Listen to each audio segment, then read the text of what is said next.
Today we are going on an adventure.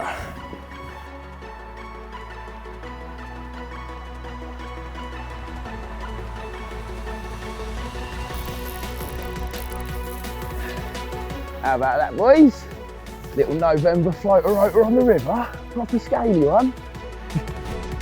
For me, this is the pinnacle of fishing, certainly carp fishing anyway. Just a real pure form of catching fish. And just every so often, you do get some pretty nice ones too. So that there is the story of my life. Getting asked to leave places. Down the canal. Mine's just flopped out. And again, the joys of canal fishing. Got one.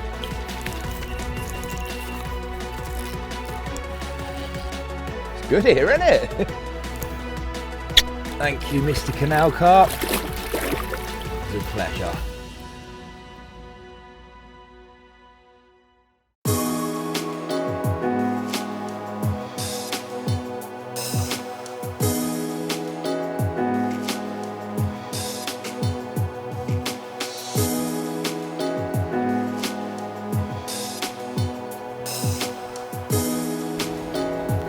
It is a lush November morning and we're down at a real small stretch of river.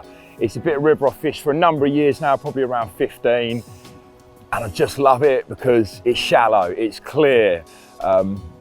It's got some amazing barbel and chub, but most importantly for today's piece, it's got some really nice carp too.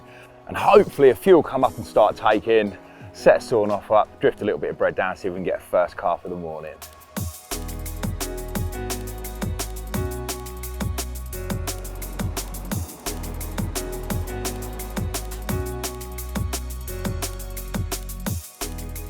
Well, the river's flowing this way. I'm just going to slowly walk down. As I'm going, I'm just putting a little bit of bread out. There's a lot of waterfowl, seen some swans, some geese. They're going to probably take the majority of that. Luckily, I've got 3 or 4 loaves with me. And it's just a case of keeping an eye on the bread, watching for swirls, watching for ideally a big set of lips coming and slurping them down.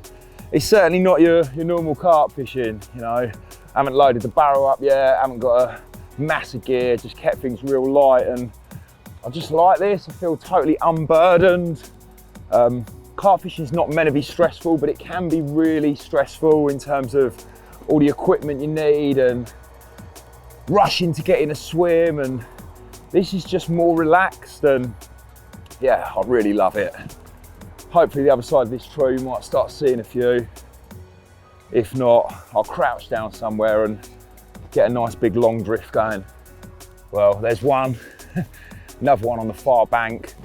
It's not heavily stocked, you know, there's enough fish to make it worthwhile, and all I want to do now is stem a little bit of confidence, get them up taking some bits freely, then I'll get a rod out, keep it real simple, just free line tactic, big old bit of the white stuff.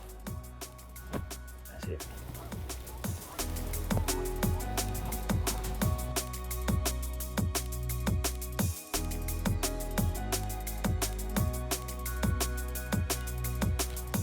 As I mentioned, just keeping it real simple.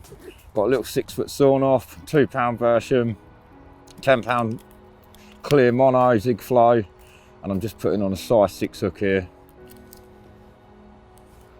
If I was straight surface fishing, I would have put the bread bomb on, but there's a high possibility I'm going to be dropping down onto the bottom, rolling bits of bread along the bottom.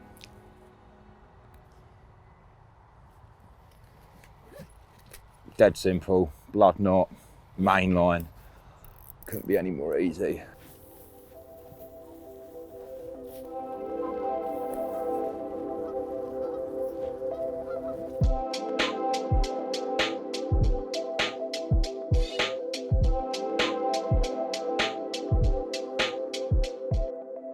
I've just moved a little bit further down here.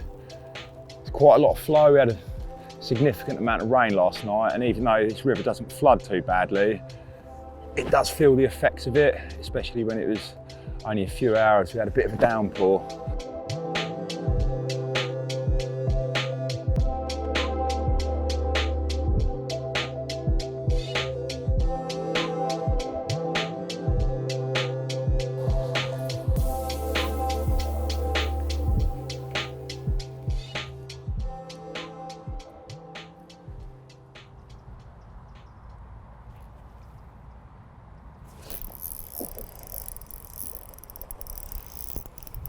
There we go. First one. I've had to come right down onto this wider bit of water.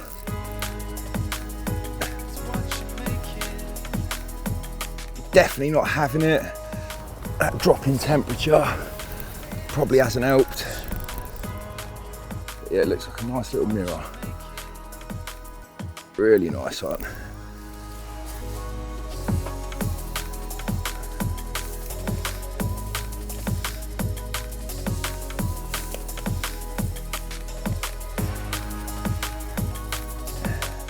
How about that, boys? Little November floater rotor on the river. Proper scaly one. Lovely.